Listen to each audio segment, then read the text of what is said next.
Le Real a perdu 3 de ses cadres sur blessure. Manchester City n'avait plus perdu 4 matchs consécutifs depuis 18 ans. Omar Marmouche encore buteur sur coup franc avec Francfort.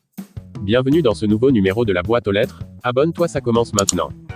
L'actu du Real pour débuter. Malgré la victoire 4-0 et le triplé de Vinicius, le Real Madrid a perdu 3 de ses cadres sur blessure, Rodrigo, Vasquez et Eder Militao. Ce dernier souffre d'une déchirure complète du ligament croisé antérieur qui l'éloignerait des terrains pendant au moins 9 mois. Une situation qui oblige le club madrilène à recruter en janvier. Selon les rapports en Espagne, la direction du Real n'exclut pas un retour de Sergio Ramos, libre de tout contrat. Avec un mauvais pied, à la une du journal Mundo Deportivo pour illustrer la deuxième défaite de la saison en Liga pour le Barça qui tombe contre la Real Sociedad. Mais également un but annulé à Robert Lewandowski pour une position de hors-jeu qui fait beaucoup parler en Espagne. Fil chez les Grands d'Angleterre. Le manager de Liverpool Arne Slot enregistre le meilleur départ d'un entraîneur dans l'histoire de la Premier League avec 15 victoires en 17 matchs toutes compétitions. Un début fracassant pour le technicien néerlandais.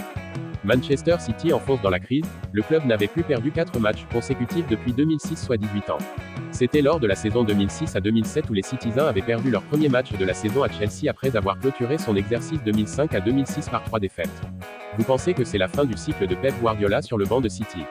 Et pendant ce temps, Bruno Fernandes fête 250 matchs avec Manchester United. Le Portugais n'a manqué que 3 matchs depuis qu'il a rejoint les Red Devils en janvier 2020.